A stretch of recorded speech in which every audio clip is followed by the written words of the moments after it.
اکثر خدا ہم ہر طرف سے مشکلات دیکھ رہے ہوتے ہیں، جیسے فائنینسز، قریبی رشتوں میں مسئلے ہوتے ہیں، کریئر میں مسئلے ہوتے ہیں، تو یہ سائیکل اسپریچول سائیکل میں ڈال دیتا ہے، جیسے بندہ گرتا ہے پھر اٹھتا ہے پھر گرتا ہے. تو ہم ایسا کیا کر سکتے ہیں دیٹ ہم کھڑے ہی رہ جائیں اور ہمارے دین اور فیت اتنا مضبوط؟ بات یہ ہے کہ یہ آزمائش تو آتے ہیں، اللہ تعالیٰ نے خود قرآن شریف میں کہہ دیا ہے کہ میں تم لوگوں کو آزماتا ہوں، تکلیفوں میں ڈالتا ہوں، مشکلات میں ڈالتا ہوں، بیماریوں میں ڈالتا ہوں. اور یہ جو نیک لوگ ہوتے ہیں وہ یہی کہتے ہیں انا للہ و انا الیہ راجعون، ہم اللہ کے لیے ہیں، اللہ کی طرف ہم نے جانا ہے، ہم ہر چیز برداشت کریں گے اللہ تعالیٰ کی خاطر. ٹھیک ہے.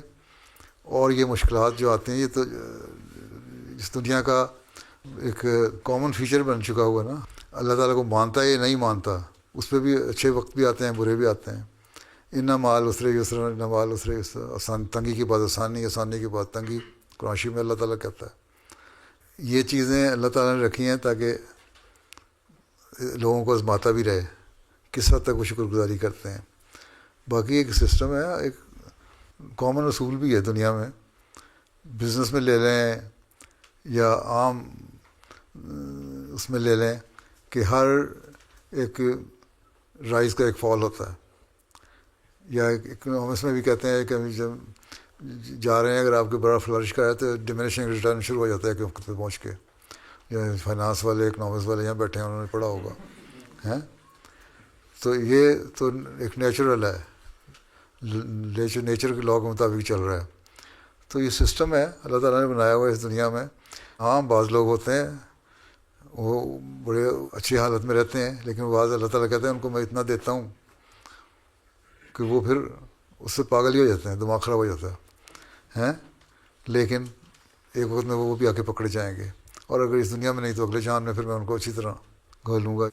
اب یہ جو سعودی عرب میں آئل منی ہے یا عرب ملکوں میں، اس کا غلط استعمال کر رہے ہیں، ہم سمجھتے ہیں بڑے اچھے ہیں اور ان کو کچھ نہیں ہوگا، لیکن ان کے بھی حالات خراب ہو رہے ہیں.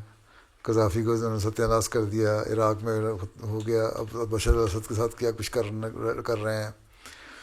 تو اسی طرح ان لوگوں کے ساتھ بھی ہوتا رہتا ہے، اور جو یہاں نہیں ہوتا وہ اگلے جان میں جا کے ہوگا. اللہ تعالیٰ کہتا ہے اگر میں کسی کو یہاں نہیں پکڑ رہا ہوں تو اگلے جان میں پکڑوں گا ضرور. ٹھیک ہے. تو اس دنیا کی زندگی کو جو سمجھتے ہیں وہ مومن تو نہیں ہے نا. مومن تو وہی ہے جو اس دنیا کو عارضی ٹھکانہ سمجھ کے اللہ تعالیٰ سے دعا کرتا رہے اور اگلے جان میں بچت ہو جائے اس کے لیے. تو یہ ایک نظام ہے جو چل رہا ہے. یہ کہنا ہم صرف عیاشیاں کرتے کرتے چلے جائیں اور اگلے جان میں بھی عیاشیاں کرتے رہیں، یہ نہیں ہوگا. یہاں آزمائے جاؤ گے تو اگلے جان میں ریوارڈ بھی ملے گا. جس طرح اس نے سوال کیا تھا نا، قرآن شریف میں کہتا ہے نا وہ بڑی دولت تھی حامان کی، قارون کی، اس کے جو باکسز تھے یا ان کی چابیاں تھیں ان کو اٹھانے کے لیے بھی کئی اونٹوں کو اور ہاتھیوں کو اوپر ڈالا جاتا تھا.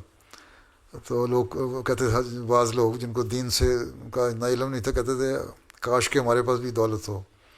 زلزلہ آیا سب کچھ غرق ہو گیا. اس کی حالت دیکھ کے تو جو دوسرے لوگ تھے کہتے ہیں ہم تمہیں کہتے تھے نا اس کو نہ دیکھو. تو کہتے ہیں ہم شکر ہے اللہ کا ہمارے پاس یہ نہیں تھا، اللہ تعالیٰ نے جس طرح اس کو تباہ کر دیا ہمیں بھی تباہ کر دیتا. تو یہ تو نمونے ہیں مختلف دنیا میں. اس لیے سسٹم ہے اللہ تعالیٰ کا، آزماتا ہے اور دیتا ہی، اوپر نیچے ہوتا رہتا ہے، اتار چڑھاؤ. مذہبی دنیا میں عبادتوں میں بھی ایک جیسا سٹیٹس نہیں رہتا. حضرت صلی اللہ علیہ وسلم کے بارے میں آتا ہے کہ آپ عبادت کرتے تھے، کئی راتیں ایسی گزریں، ساری رات کھڑے رہے، اتنے دیر تک کھڑے رہے، نیت باندھ گئے کہ پاؤں سوج گئے، ٹانگوں میں ورم ہو گیا، خون بہنے لگ گیا. یا سجدے میں چلے گئے تو اتنا لمبا سجدہ ہوا کہ بعض لوگ ساتھ نماز پڑھنے والے تھے کہتے لگتا تھا ہمارے ناک میں سے خون بہنے لگ جائے گا. لیکن ہر روز تو نہیں ایسا ہوتا تھا، عام حالت میں کم سجدے بھی ہوتے تھے. ٹھیک ہے. تو یہ اتار چڑھاؤ تو آتا ہے، زندگی کا حصہ ہے، چاہے وہ روحانی زندگی ہے یا مادی زندگی، دنیا کی زندگی ہے. ٹھیک ہے. جزاک اللہ.